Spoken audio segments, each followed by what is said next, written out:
WorldComEDU. Elite Children's Classics. Treasure Island.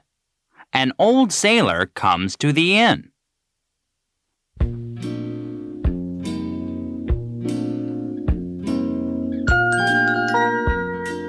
My name is Jim Hawkins. The other gentleman who adventured with me asked me to write down this tale. It all began at a time when my father kept an inn. One day, there came an old seaman with a saber cut across one cheek. The scar was a white line that contrasted with his sun-browned skin. "A busy place, mate?" he asked my father. "No," was the answer. "Business has been pitiful." "That suits me just fine. Have someone take this chest up to my room. By the way, you might call me Captain." He was a silent man most of the time. By day, he was up on the cliffs with a brass telescope, watching the sea for ships. By night, he sat in a corner and drank rum. Often, when he had had too much to drink, he would chant, "15 men on the dead man's chest, yo-ho-ho, and a bottle of rum. Drink and the devil had done for the rest, yo-ho-ho, and a bottle of rum." He gave me a silver coin and told me, "Keep an eye open for a seaman with one leg." The Black Spot.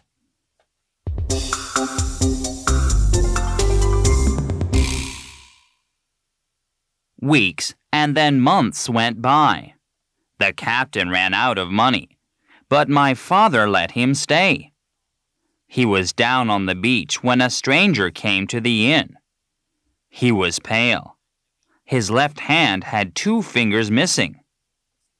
"I'm looking for my mate, Bill. He has a cut on one cheek." In strode the captain. "Black dog!" he gasped. The two began to talk in low voices, which soon turned into curses, and then a fight with drawn swords. Black Dog turned and ran, blood streaming from his shoulder. The captain supported himself against a wall. "Jim," says he, "rum!" I ran to fetch it and heard a loud noise as the captain collapsed on the floor. Dr. Livesey was called. "Oh, doctor," we cried. "Where is he wounded?" "Wounded? This man has had a stroke. Drinking all that rum brought it on." During his recovery, the captain was weak, but often excited. "It's my old sea chest they're after," he said mysteriously. I wondered about the chest for some time after that, but something happened that cut my curiosity short. My father died, and I was busy helping my mother run the inn. A blind man with a cane came into the inn one afternoon. The captain raised his eyes as the blind man approached his table. I saw a piece of paper with a black spot pass from one man to the other. The mark of doom. "Now, that's done," said the blind man as he turned suddenly and seemed to skip out of the inn. The captain looked at the paper in his hand, stood swaying for a moment, then crashed to the floor. This time, never to rise again. The Sea Chest.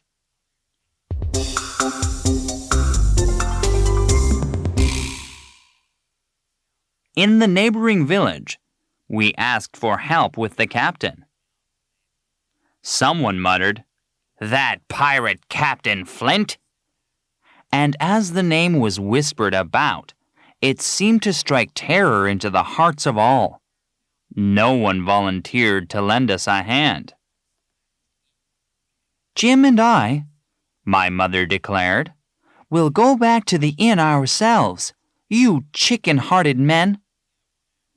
We'll open that captain's chest and take our rightful share. That dead man owed us money for room and board." Back at the inn, we searched the body of the dead man and found a key on a string around his neck. With it, we opened the chest and looked through the contents.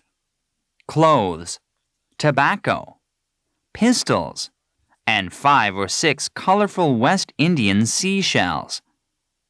A canvas bag held a goodly number of gold coins. "I'm an honest woman, Jim," said my mother as she counted the coins. "I will have what's due to me, but take not a penny more."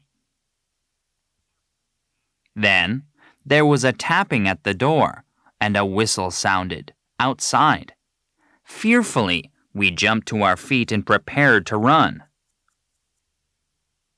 "I'll take this, too, to help square the account," I said as I laid hands on an interesting waterproof pocket.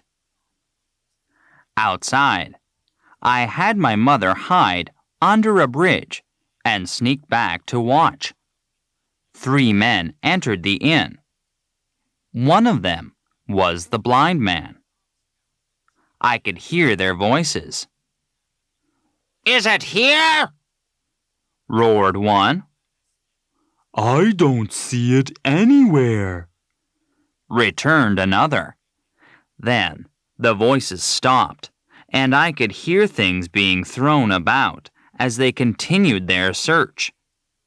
They came outside as if to search for my mother and me, but fled when officers of the king rode up on horseback to investigate. The captain's papers.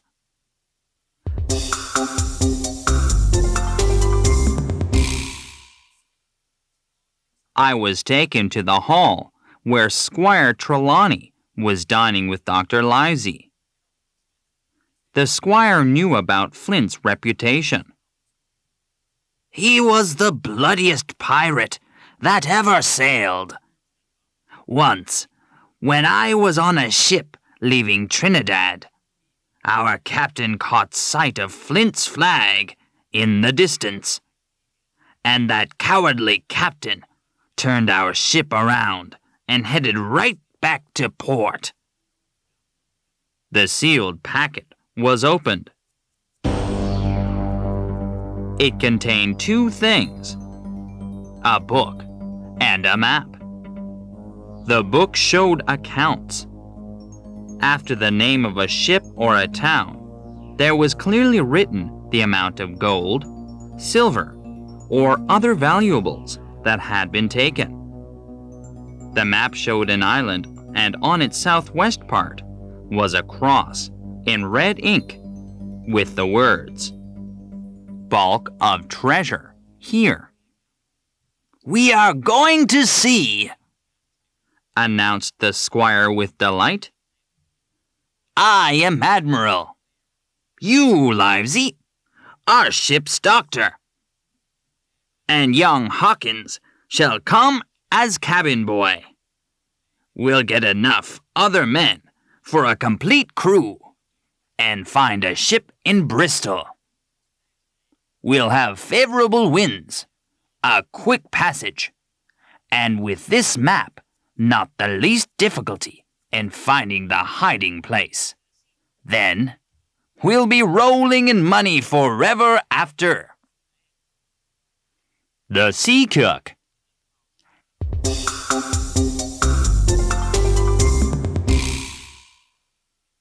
In the port of Bristol, a fine 200-ton schooner was bought, the Hispaniola.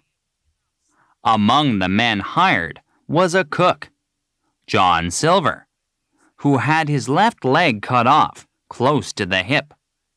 but he was able to move about with a crutch more easily than many men who still had their 2 legs. He was tall and strong. I remembered the old warning about a one-legged man. But this clean and pleasant character did not look like a pirate. Our Captain Smollett had a different opinion, and he told the squire so. "I don't like treasure voyages on any account, and I don't like this crew." As a precaution, the rifles, pistols, and powder were moved astern to be near the cabins of the most trusted members of the crew. The voyage.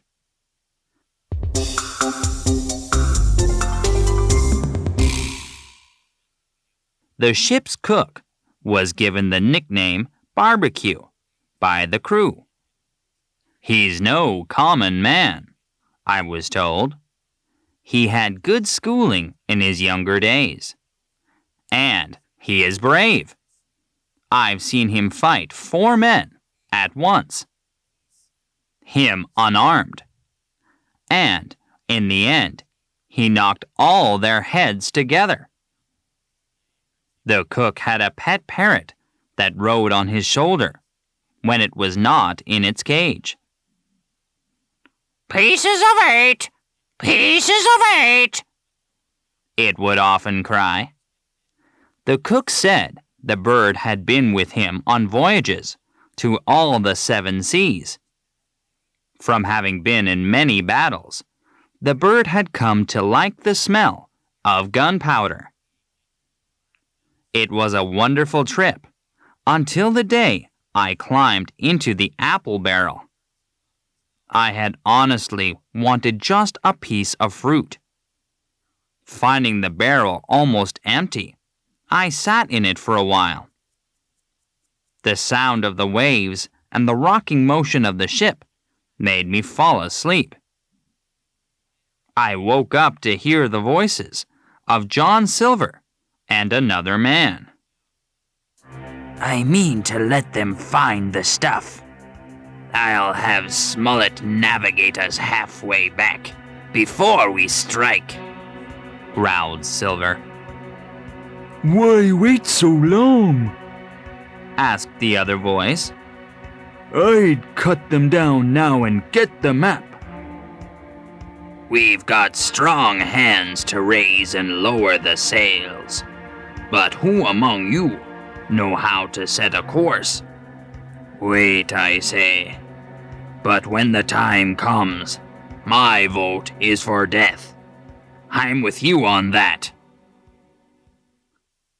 A Council of War.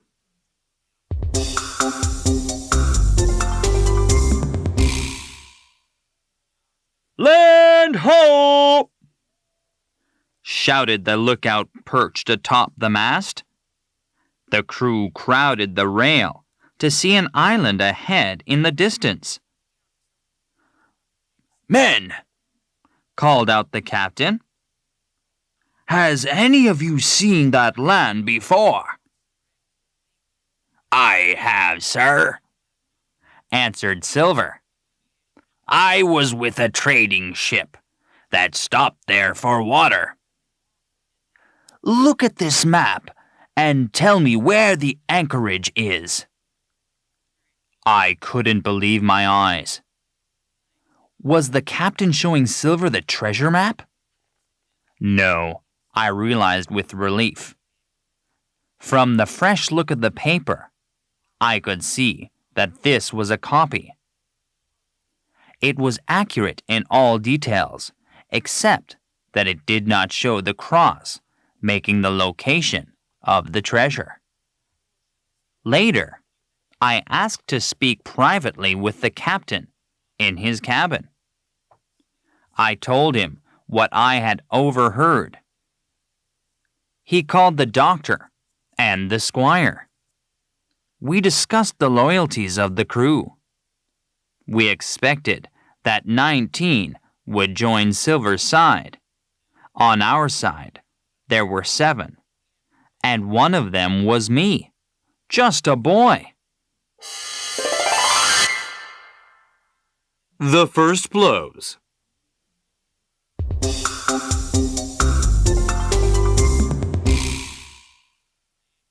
The island had woods, a few hills, and 2 streams that ran through swampy ground. I observed the doctor sniffing the wind. "I'll bet my wig there's fever here," he said unhappily. The crew worked hard to guide the ship to an anchoring place, but each order was received with a dark look and grudgingly obeyed. The atmosphere on the ship was like the moments before a thunderstorm. "My lads," said the captain with forced cheerfulness, "we've had a hot day and are all tired and out of sorts. Those who want can go ashore for the afternoon." Then he went below deck and left Silver to arrange the shore party. I joined the rebel group, but as soon as the little boat struck sand, I jumped overboard and ran up the beach into the woods. Of course, it was not my purpose to enjoy myself. I wanted to spy on Silver and his men. I heard a scream as one man was knifed, and I saw as another man ran away. Silver threw his crutch with great force. It struck the man point foremost, right between the shoulders, and he fell face first, probably with a broken back.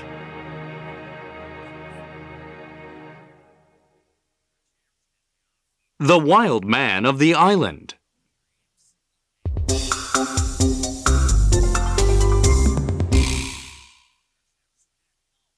I moved away, creeping for a bit on my hands and knees, then rising to run. Silver was a murderer. He would kill anyone to get his way. From above me, on a hill, some gravel came rattling down, and I saw a figure leap from behind one tree to hide behind another. Could it be a cannibal? I wondered. Then, I felt more confident as soon as I remembered my loaded pistol. "Who are you?" I called out. "Ben Gunn," a hoarse voice answered. "I'm old Ben Gunn, and haven't spoken with another human being for these last 3 years. I could see that, though burned dark by the sun. He was a white man like myself. He was clothed with a patchwork of old sailcloth, held together by loops of furry animal skin and vines. The only solid thing on his entire costume was a brass buckle. "Were you shipwrecked?" I asked sympathetically. "No, my mates left me here alone and sailed away. I've lived on goats, berries, and oysters. But many's the night I've dreamed of cheese. Toasted, mostly.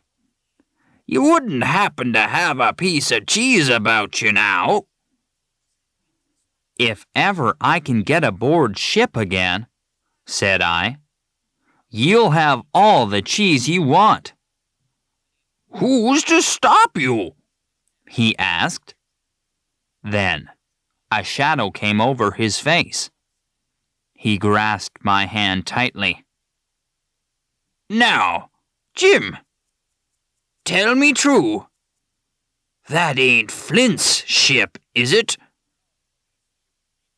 I told him about Flint's death and our present troublesome situation. "A man with one leg? Silver!" he gasped. "One of Flint's old crew members. I was on Flint's ship myself. He went ashore with 6 men to bury the treasure. When the work was done, he killed them and came back alone. Some months later, when I was on another ship, I told the crew about the treasure here. We all searched and couldn't find it. The captain was angry, and the ship sailed without me." "Our squire is a gentleman," I said reassuringly. "If we do get rid of our troublemakers, he'd welcome you to help sail the ship back home." Suddenly, the island echoed with the thunder of a cannon.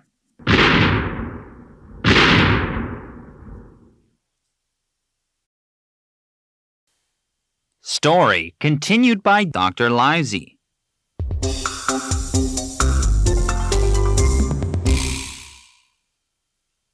After the mutineers left with young Jim, I took another boatload of men ashore. We found a stout log house, which gave me an idea. It would be a safer place than the ship. We could defend either one for a while. But the log house enclosed a spring. Drinking water would be important if this turned out to be a long affair. Better to be trapped in the log house than in the officers' rooms aboard the Hispaniola. We loaded a boat with muskets, gunpowder, biscuits, pork, cognac, and medicine. The cannon on board the ship fired as we neared the beach. The shot missed, but our hurried rowing of our overloaded boat sent its stern underwater. Though it sank, we grabbed half of the supplies and waded ashore in 3 feet of water. A day of fighting.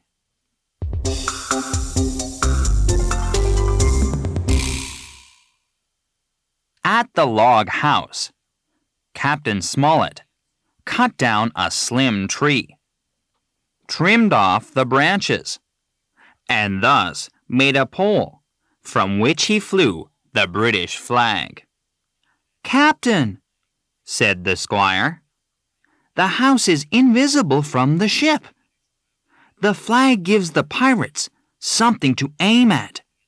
Wouldn't it be wise to take it down?" "Lower the flag?" cried the captain.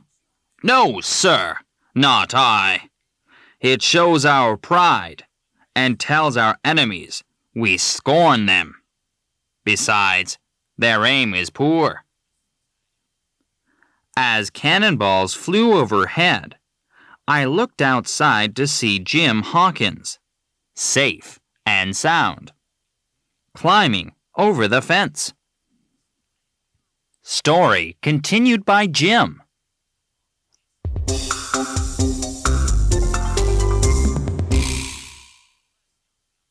Ben Gunn and I ran in different directions. I went straight to the log house. He went deep into the woods. In the log house, we were few, but the doctor pointed out that we had allies. Rum, which the pirates were drinking freely, and fever. Our fort was on a low hill, but the pirates' camp was near the swamp where the mosquitoes would be numerous. The next morning brought a surprise. Silver was outside waving a white cloth. He obviously wanted to talk, so we let him in. "Well, well, Captain," said the sea cook. "A nice place you have here." "If you have anything worth saying, get on with it," interrupted the captain. "We want that treasure, and we need your map. Hand it over now, and we'll spare your lives. After we find the treasure, we can leave you here with some supplies, or, if you wish, put you ashore somewhere else. In either case, we at least leave you your lives." "Is that all you have to say?" asked the captain quietly. "My last words," answered Silver, his voice growing louder. "Refuse this offer, and the next you'll hear from me will be cannon and musket fire." "Very good," said the captain. "Now you'll hear me out. If your men will come up one by one, unarmed, I'll arrest each of you, put you in chains aboard ship, and take you to a fair trial in England. Without us, you can't find the treasure or sail the ship. Surrender!" Silver spat into the spring. "There, that's what I think of you. Those of you who die quickly will be the lucky ones." Cursing, he stumbled off and disappeared into the trees. The attack.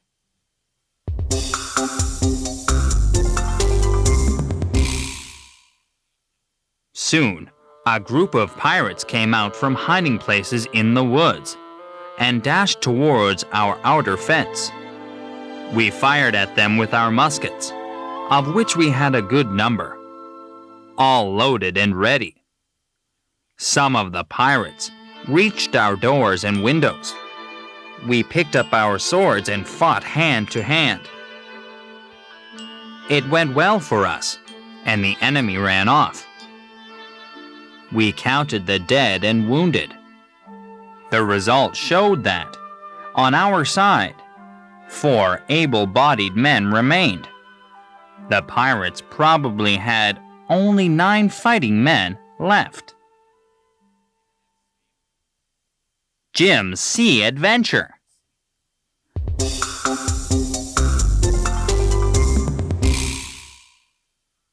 Our situation was serious. Among the wounded was the captain. He had been shot once in the shoulder and once in the leg. A thought popped into my head. Ben Gunn told me he had made a little boat and hidden it near a large white rock at the seaside. Maybe with it, I could sneak up on the Hispaniola and take control of its cannon. While the wounded were being cared for, I slipped over the fence. I walked through the woods and then crawled in the grass and bushes on the beach. In a hollow under the shade of the white rock, I found Ben Gunn's boat. It was very small, even for me.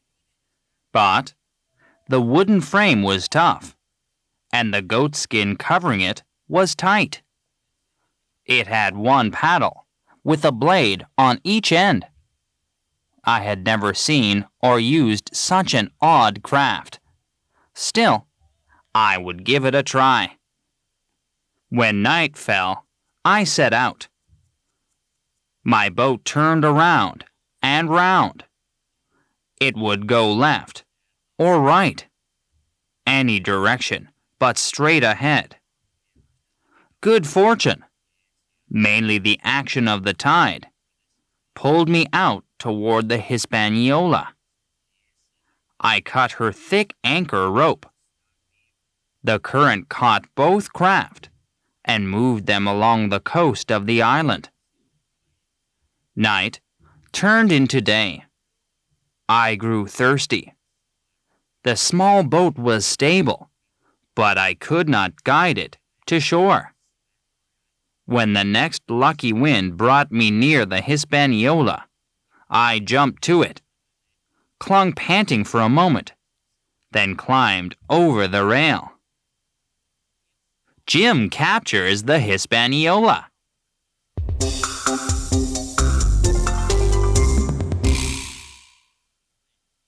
No one was on guard. But, lying on the bloody deck, was a Mr. Hands. Brandy! He moaned. This I found and gave him the bottle to drink from. By thunder, I needed that. Can't have those colors, Mr. Hands, I said, and went to the mast. I lowered the black pirate flag and tossed it overboard. God save the king, said I, waving my cap. Mr. Hands, I mean to run the ship aground. Beach her quietly, that is. I see. We've lost. I'd help you sail this ship to my execution. I would. We just couldn't beat you, gentlemen. Together, we adjusted the sails and then tried to steer. I looked ahead, of course, waiting for the ship to touch bottom. When I heard a sound behind me, I turned to see Hands with a knife. I drew my pistol and squeezed the trigger. Only a small click was heard. My powder was wet with seawater. I climbed the lines to go above. The Hispaniola hit ground and slanted over at a 45-degree angle. With the shock, Hands fell. I stayed where I was and reloaded both of my pistols. He rose, groaning painfully, and stared up after me. "One more step, Mr. Hands," said I, "and I'll blow your brains out." "Dead men can't even bite," I chuckled. Jim, I'd have had you but for that last bump. I guess I'll have to give up. I was taking in his words and smiling away at my victory, when his right hand went back over his shoulder and whipped forward. His knife pinned me by the shoulder to the mast. I fired both my pistols as I dropped them. Hands fell head first down into the sea. Pieces of 8.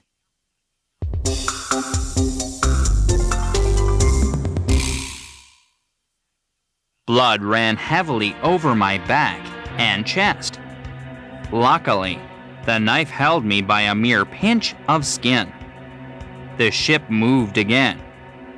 The skin of my shoulder tore, and I fell to the deck. Despite the pain, I dragged myself to the rail, slipped over, and landed in shallow water through which I waded ashore. I made my way to the log house, where I saw the remains of a big fire to one side. I went in, and a voice broke the darkness. "Pieces of 8! Pieces of 8!" was the cry. Silver's green parrot. Strong arms closed on me and held me tight. In the enemy's camp.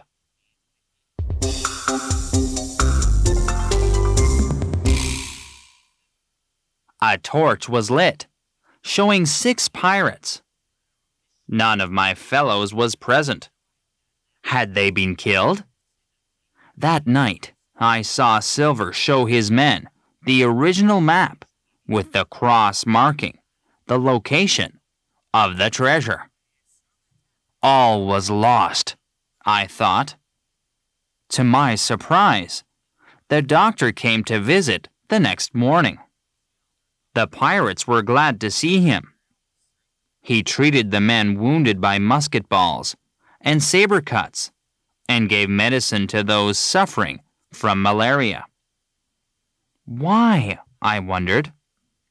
I make it a point of honor not to lose a single man in my care. I am still the ship's doctor. I want these men to live until the day they are hanged back in England. The doctor then departed without me.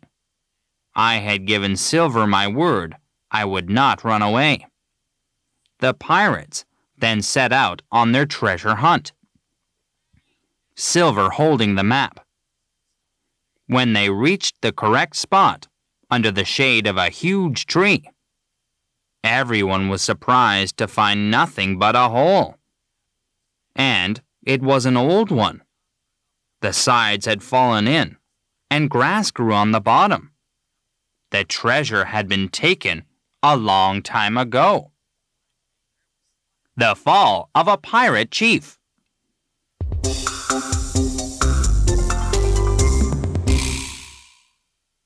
Jim, whispered Silver.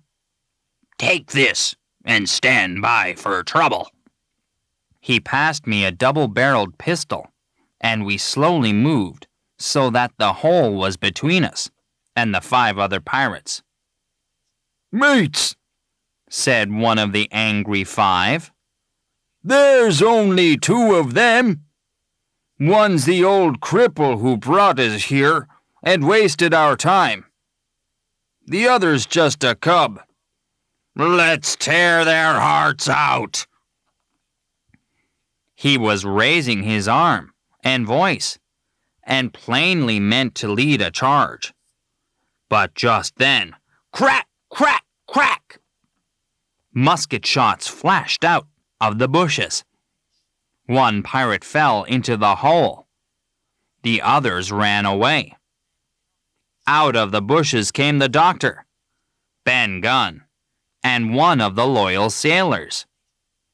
Each had a smoking musket.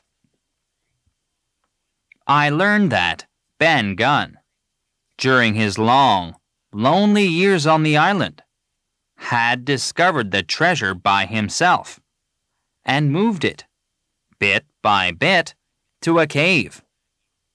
I was told that Dr. Livesey had secretly met Ben Gunn, asked about the treasure, and realized that the map was useless. Then, our good men agreed to trade the map for the freedom to leave the log house. Together, we now all went to the cave where Captain Smollett and the others were waiting.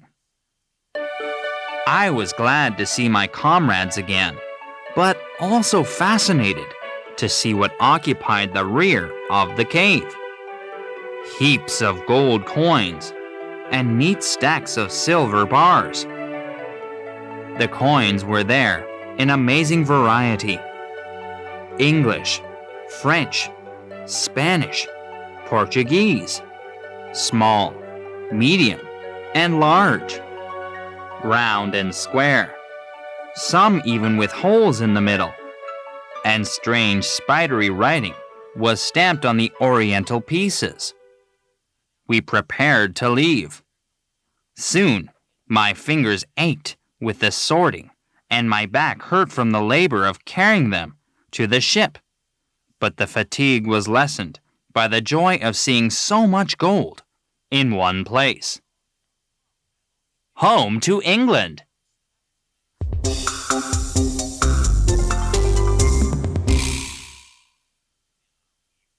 As our ship sailed away from the island, we saw 3 pirates kneeling on the sand, their arms raised as if in prayer. We had left them some supplies, but would not take them back with us. We would tell another ship to come for them. We were only 5. Silver was aboard, but we could not quite trust him. we certainly could not take 3 more dangerous men onto the ship. When we stopped at a port in South America to prepare for the long return voyage, Silver escaped, taking with him 1 sack of coins. I believe we were all pleased to be rid of him so easily and cheaply. Even after Silver's theft, the coins seemed to be as many as the golden leaves of autumn. So much remained that, once back in England, each of us had a satisfying share.